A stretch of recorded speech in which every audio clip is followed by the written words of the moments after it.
Assalamualaikum warahmatullahi wabarakatuh. Perkenalkan, nama saya Ragres Sandi dari kelas A2 Ilmu Hukum. Di sini saya akan menjelaskan bagaimana tipe-tipe negara menurut sejarah.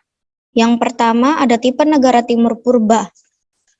Dalam tipe negara Timur Purba ini, raja berkuasa penuh atas segala putusan dan aturan-aturan yang berlaku di kerajaannya, tanpa adanya pertentangan dari rakyat.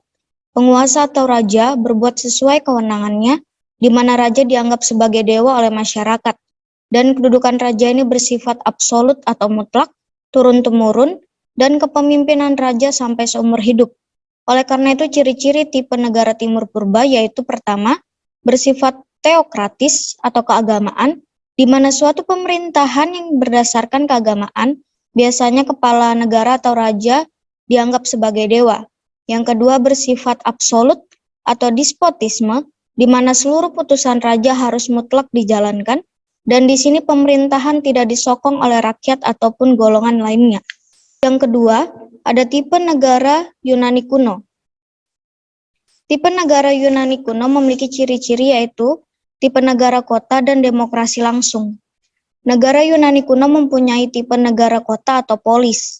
Negara kota ini mempunyai wilayah sekitar kota yang dilingkari oleh tembok-tembok yang merupakan benteng pertahanan jika ada serangan musuh dari luar. Penduduknya sedikit jumlahnya, sehingga dapat memungkinkan berlangsungnya pemerintahan yang demokratis. Untuk membicarakan sesuatu tentang hal negara dan menetapkan suatu keputusan, rakyat berkumpul bersama raja di lapangan terbuka secara langsung. Musyawarah yang berlangsung tanpa wakil dan bila perlu dengan perdebatan-perdebatan dengan tujuan mengambil keputusan. Dalam susunan pemerintahannya, rakyat langsung ikut serta dalam pemerintahan, dan pemerintahan ini merupakan pemerintahan demokrasi langsung. Pemerintahan demokrasi langsung itu diselenggarakan dengan mengumpulkan rakyat di satu tempat yang disebut eklesia. Dalam rapat itu dikemukakan kebijaksanaan-kebijaksanaan pemerintah, kesulitan-kesulitan yang dihadapi pemerintah untuk dipecahkan bersama, mengadakan perbaikan-perbaikan yang perlu diselenggarakan bersama. Dengan demikian, rakyat dapat ikut serta memecahkan kesulitan-kesulitan yang dialami oleh pemerintah dengan mengajukan usul-usul dan sebagainya. Selanjutnya ada tipe negara Romawi. Tipe negara Romawi memiliki ciri-ciri yang pertama, bersifat imperium, di mana dalam pemerintahannya lebih didominasi oleh negara atau bangsa lain, atau biasa kita sebut dengan penjajah.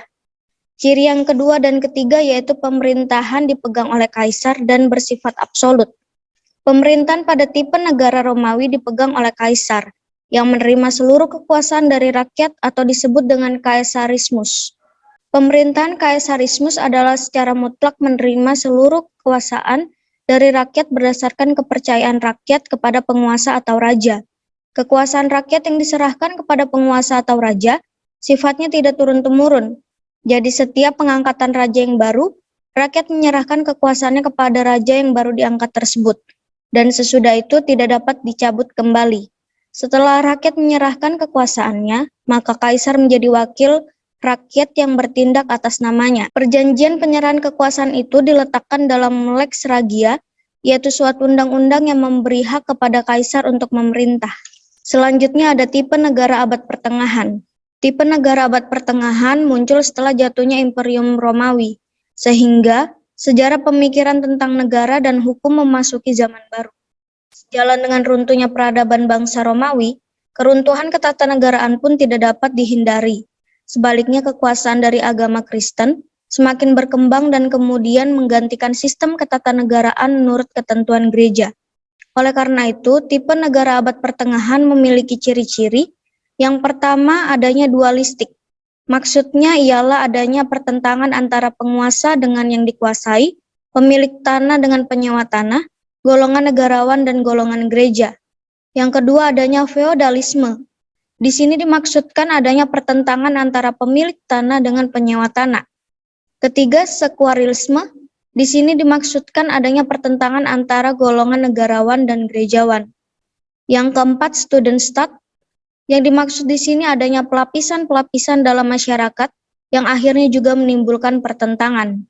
Dan yang terakhir adanya tipe negara modern. Tipe negara modern memiliki ciri-ciri. Yang pertama berlaku asas demokrasi. di mana tampuk pemerintahannya bercabang dari rakyat dan kekuasaan tertinggi bersumber dari rakyat, dengan demikian menimbulkan pemerintahan dari rakyat dan untuk rakyat. Ciri yang kedua yaitu menganut paham negara hukum. Jika suatu negara hanya menganut sistem demokrasi, maka peluang untuk absolut demokrasi sangat besar. Sebab bagaimanapun juga, suara terbanyak akan absolut dan minoritas selalu tertindas.